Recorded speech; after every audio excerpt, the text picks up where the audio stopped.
ஒரு ஜாதகத்தில் லக்ன புள்ளியினுடைய பயன்பாடு என்ன? லக்னத்தில் கிரகங்கள் இருந்தால் என்ன செய்யும்? இப்போ உதாரணத்திற்கு மேச லக்னம் அப்படின்னு வச்சுக்கோங்க. மேச லக்னம், மேசத்தில் அப்படின்னாலே அது சூரியன் அஸ்வினியில் உச்சமடைகிறார். மேசத்தில் சூரியன் அஸ்வினியில் உச்சமடைகிறார். பொதுவாக லக்னம்னா தலைன்னு அர்த்தம். லக்னம் என்றால் தலை, சூரியன் என்றால் மலை. எழுதிக்கங்க. லக்னம் என்றால் தலை, சூரியன் என்றால் மலை. அப்போ பஞ்சபூத ஸ்தலம், சிவபெருமானுக்குரிய ஸ்தலம், செவ்வாய் உண்டான ஸ்தலம், நெருப்பு, அது திருவண்ணாமலை. அதாவது மேசத்தில் சூரியன் அஸ்வினி நட்சத்திரத்தில் உச்சம். லக்னம் என்றால் தலை என்று பொருள், சூரியன் என்றால் மலை. பஞ்சபூத ஸ்தலத்தில் சிவபெருமானுக்குரிய ஸ்தலம், செவ்வாய் உண்டான ஸ்தலம் திருவண்ணாமலை. அப்போ பாருங்க, இங்கே கவனிங்க, செவ்வாய் ப்ளஸ் சூரியன் சேர்க்கை அப்படின்னா நம்ம என்ன எடுத்துக்கணும்? செவ்வாய் ப்ளஸ் சூரியன் சேர்க்கை ஈக்குவல் டு திருவண்ணாமலை. செவ்வாய் ப்ளஸ் சூரியன் சேர்க்கை திருவண்ணாமலை, அதாவது சூரியமலை அப்படின்னு எடுத்துக்கணும். நீங்கள் ஜோதிடத்தை உடைச்சு உள்ளே போகிறோம். நல்லா கவனிச்சுக்கணும். ரொம்ப டெப்த்தாக படிக்கிறோம், ஹை கிளாஸ் படிச்சுக்கிட்டு இருக்கோம். காலபுருஷ தத்துவம் வித் பரிகாரத்தோட, with spiritual knowledge, language spiritual knowledge, spiritual எஃபர்ட்டோட. ஓகே, இந்த ஆண்டனியா பாச்சாவா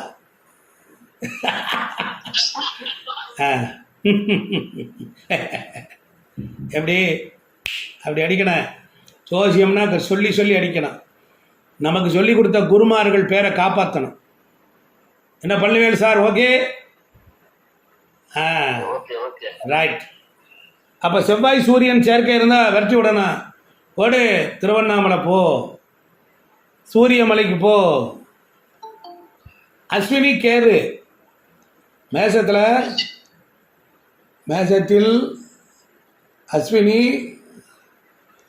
மேசத்தில் யார் இருக்கா? அஸ்வினி. கேதுனா ஞானம், ஞானம். கேதுனா ஞானம். சித்தர்கள் அங்கே இருக்கிறார்கள். கேதுனா சித்தர்கள். அப்போ ஞானமலை எப்படி? சித்தர்கள்னா ஞானமலை அப்படி எழுதிக்கணும். சூரியன் ஈக்குவல் டு அரசியல்வாதிகள். சூரியன்னா அரசியல், அரசு, அரசியல் அமைப்பு, அரசியல்வாதிகள். அண்டர்ஸ்டாண்ட் ஆயிடுச்சா? சூரியன்னா அரசியல், அரசு அப்படின்னு எடுத்துக்கணும். நல்லா கவனிச்சுக்கணும். இளங்கோவன் அப்படின்னா என்ன அர்த்தம்? புதன் அர்த்தம். கோவு அப்படின்னா என்ன? புதன் ஸ்தலம். அவன் இளங்கோவன் அப்படின்னா லட்சுமண பெருமாள் அப்படின்னு அர்த்தம். அவர் உள்ளே வந்திருக்கிறார். வாத்தியாருக்கு நமஸ்காரம்.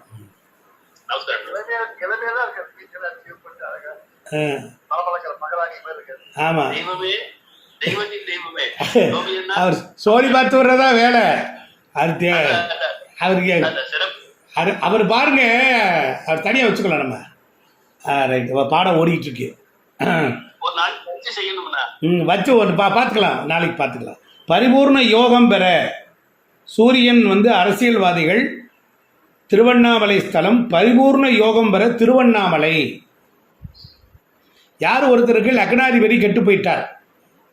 லக்னம்னா மேசம், மேசத்துக்கு அதிபதி யாருன்னா செவ்வாய். செவ்வாய் எங்கே இருக்கிறாருன்னா சித்திரை மாதத்தில் இருக்கிறார்.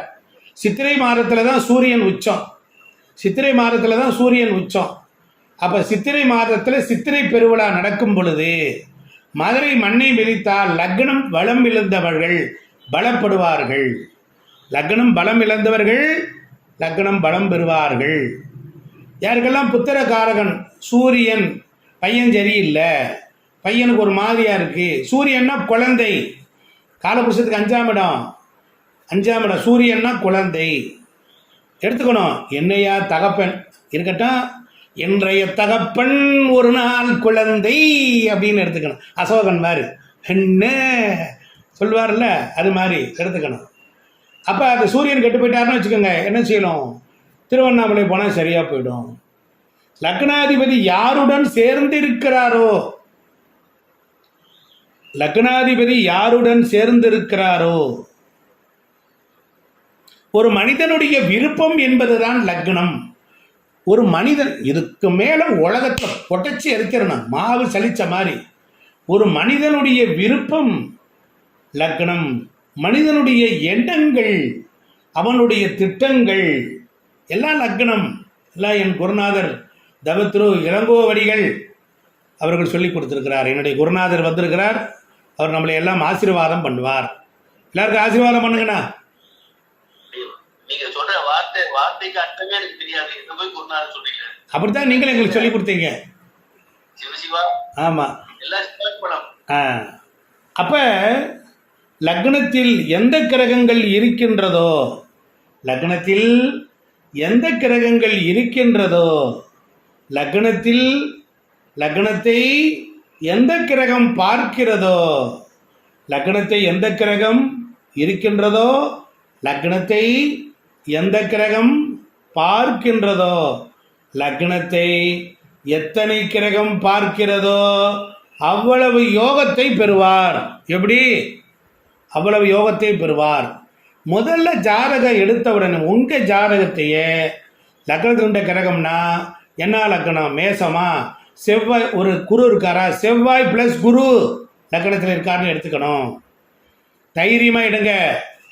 யாராவது கேட்டால் என் பேரை சொல்லுங்க, சரிதானா? ரைட். அப்புறம் பாருங்க, லக்னத்தை எந்த கிரகம் பார்க்குதோ, எத்தனை கிரகம் பார்க்குதோ, லக்னத்தை பார்த்த கிரகம் என்ன செய்யும்? தன் அருளையும் பொருளையும் தன் எண்ணத்தையும் தன்னுடைய செயலையும் அங்கு திணிக்கும். தானத்தந்தன் தானத்தந்தன் தானத்தந்தன் போகும் அப்படியே. அப்ப லக்னத்தில் கிரகம் இருக்கிறதோ அப்ப யோகம். லக்னத்தில் கிரகம் இருக்கா? யோகம். சரி, லக்னத்தில் கிரகம் இல்லை, யாரும் பார்க்கவில்லை என்றால் காலமெல்லாம் ஜாதகர் கஷ்டப்படுவார், உழைப்பெல்லாம் விரயமாகிடும். அவ்வளோதான், அவ்வளோதான். லக்னம்தான் என்ன சொல்லுது? லக்னம்தான் என்னன்னு சொல்ல போது எழுதிக்கிங்க பாருங்க. ஊர், தலை, மலை, செயல்பாடு, காடு, பறவை, இதுன்னு சொல்லி இந்த சின்ன பிள்ளை விளையாட்டில் வருது பாருங்க, அது மாதிரி. டோரா பூச்சி, காடு, மலை, ஜோரா பூச்சி வீடு அப்படிங்கிற மாதிரி அப்படியே எழுதிப்படாதீங்க. ஏன்னா ஊர், தலை, மலை, செயல்பாடு. அப்போ மனிதனுடைய பெயர் என்ன? அவன் அந்தஸ்து என்ன? லக்ன பாவகன்தான். மனிதனுடைய பெயர் என்ன? அவனுடைய அந்தஸ்து என்ன? அதெல்லாம் லக்ன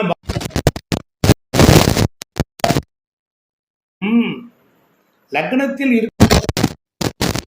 மீது அதிக பிரியம் இருக்கும், அதிக பிரியம் இருக்கும். புரியுதா? லக்னத்தை பற்றி பேசிக்கே நல்லா படிச்சுட்டா பயப்பட வேண்டாம். இதே சப்ஜெக்டா 2ஆம் பாவம் 3ஆம் பாவம் 12க்கு போட்டுக்கலாம். புரியுதா புரியலையா? ஒன்று தான் சாம்பிள், மற்றதெல்லாம் 1 கிலோ வாங்கிக்கலாம். ஆமாம், எங்கள் மதுரையில் இந்த அல்வா கடை ஒரு சாம்பிள் கொடுங்க, நல்லா இருக்குது, 1 கிலோ வாங்கி தின்னாலும் அப்படி தான் இருக்கும். அப்போ லக்னம் என்பது நமது எண்ணங்களை பிரதிபலிக்கக்கூடியது. லக்னம் என்பது நம்முடைய எண்ணங்களை பிரதிபலிக்கக்கூடியது. எழுதுறீங்களா? இதே பெரிய விஷயம். நாம் யார் என்பதை உணரக்கூடிய தன்மை, நாம் யார் என்பதை உணரக்கூடிய தன்மை. இதெல்லாம் வாசக எழுத்துக்கெல்லாம் வைர ஜாஸ்தி. நாம் யார் என்பதை உணரக்கூடிய தன்மை, நாம் என்ன செய்ய போகிறோம், நாம் என்ன செய்ய போகிறோம் என்பதை சொல்வதும் செயல்படுத்துவதும் உணர்த்துவதும் லக்னம் தான். புரிஞ்சிருச்சா? இப்போ லக்னம் ஏன் வெயிட்டு படிக்கும்போது லக்னம் கட்டா எல்லாம் கட்டுச்சுன்னாலே அப்போ லக்னத்தோட விதி என்னென்ன இருக்குன்னு பாருங்க. நாம் யார் என்பதை உணரக்கூடிய தன்மை, நாம் என்ன செயல் செய்ய போகிறோம் என்பதை சொல்லுவதும் செயல்படுவதும் உணர்த்துவதும் லக்னம் தானே, லக்னம் தான். கேட்டுக்கிட்டீங்களா? தெரிஞ்சுக்கிட்டீங்களா? ஒரு ஜாதகத்தில் லக்னாதிபதியும் பார்த்த வீடு பலம் பெறும், நலம் பெறும், வளம் பெறும். ஒரு ஜாதகத்தில் லக்னாதிபதி மறைந்திருந்தாலும் அவருடைய பார்வை பெறக்கூடிய வீடு நலம் உண்டாகும்.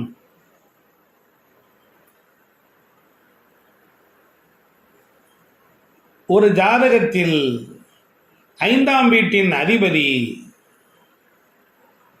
எங்கு இருந்தாலும் அவர் பார்த்த இடம் அவருடன் சேர்ந்த கிரகத்தை லக்னாதிபதிக்கு துணையாக இணையாக வளப்படுத்துவார். எப்படி இருக்கு பாயிண்ட் பரமேஸ்வரன் சார்?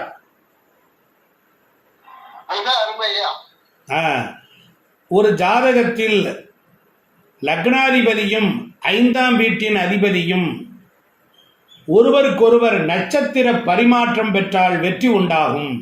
வாழ்நாள் முழுவதும் வெற்றி. ஒரு ஜாதகத்தில் லக்னாதிபதியினுடைய நட்சத்திர சாரம் வாங்கிய கிரகங்களும் பாவர்களாக இருந்தாலும் சிரமத்தின் பேரில் அந்த ஜாதகருக்கு நன்மையை தருவார்கள். ஒரு ஜாதகத்தில் லக்னாதிபதியின் சாரம் வாங்கிய கிரகம் 2ஆம் வீடு, 5ஆம் வீடு, 9ஆம் வீடு, 11ஆம் வீடு இவர்களோடு தொடர்பு இருந்தால் பெரும் பணக்காரனாக ஒரு நாள் உருவாவான். ஒரு ஜாதகத்தில் லக்னாதிபதி ராசியில் நீச்சமாகி நவாம்சத்தில் உச்சம் பெற்றால் 30 வயதுக்கு பிறகு நன்மை அடைவார். ஒரு லக்னாதிபதிக்கு 5ஆம் வீடும் லக்னாதிபதி நின்ற வீட்டிற்கு 5ஆம் வீடும் லக்னாதிபதி நின்ற வீட்டிற்கு 9ஆம் வீடும் அந்த வீட்டு அதிபதிகளோட லக்னாதிபதி சேர்க்கையும் வெற்றியை தேடித்தரும்.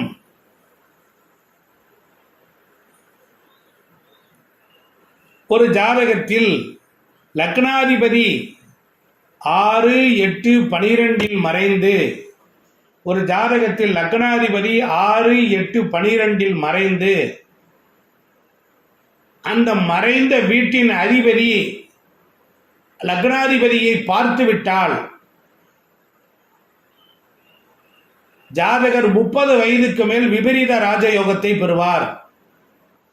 ஒரு ஜாதகத்தில் லக்னாதிபதி 6ஆம் வீட்டிலேயோ 8ஆம் வீட்டிலேயோ 12ஆம் வீட்டிலேயோ மறைந்து போய் இருந்து அந்த மறைந்த வீட்டின் அதிபதிகள் அந்த வீட்டை பார்த்தால் அந்த ஜாதகருக்கு விபரீத ராஜயோகங்கள் ஏற்படும். ஒரு ஜாதகத்தில் லக்னாதிபதி லக்ன அதிபதியை நின்ற வீட்டிற்கு முன்னும் பின்னும் கிரகங்கள் இருந்தால் ஜாதகர் ஜெயிப்பார். ஒரு ஜாதகத்தில் லக்னாதிபதி 6, 8, 12 மறைந்து அவர் நின்ற வீட்டிற்கு 2லும் 12லும் சுபக்கோள்கள் இருந்தால் ஜாதகர் ஜெயிப்பார்.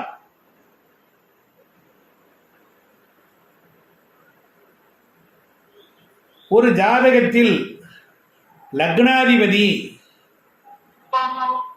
6 கட்டங்களுக்கு மேலே 7 கட்டங்களுக்கு மேலே மற்ற கிரகங்கள் எல்லாம் வரிசையாக 12ஆம் வீடு வரையில் இருந்தால் லக்னமாக இருந்து கடைசியில 6 கட்டங்களுக்கு 7 கட்டங்களுக்கு மேலே எல்லா கிரகங்களும் இருந்திருந்தால் பிற்காலத்தில் அவர் அமோகமான செல்வந்தராக வாழ்க்கை முழுவதும் சந்தோஷமாக இருப்பார். ஒரு ஜாதகத்தில் 6, 8, 12 கூடியவர்கள் ஒருவர் வீட்டில் மற்றொருவர் மாறி இருந்தால் அதுவும் விபரீத ராஜயோகம். கெட்டவன் கெட்டிடும் ராஜயோகம் ஏற்படும். 12 ராசிகளில் லக்னம் எதுவோ அதுவே சிறப்பு. அந்த லக்னத்தை மாதக்கோள்கள் வருடக்கோள்கள் தொட்டுக்கொண்டு போகும் பொழுது, லக்னத்தை தொட்டுக்கொண்டு போகும் பொழுதும் லக்னாதிபதியை தொடுகின்ற பொழுது அந்த லக்னத்திற்கு சுபர்கள் வரும் பொழுது ஜாதகர் வாழ்க்கையில் நன்மைகளும், பாவர்கள் வரும் பொழுது கசப்பான சம்பவங்களும் ஏற்படும் என்பது பொது விதி.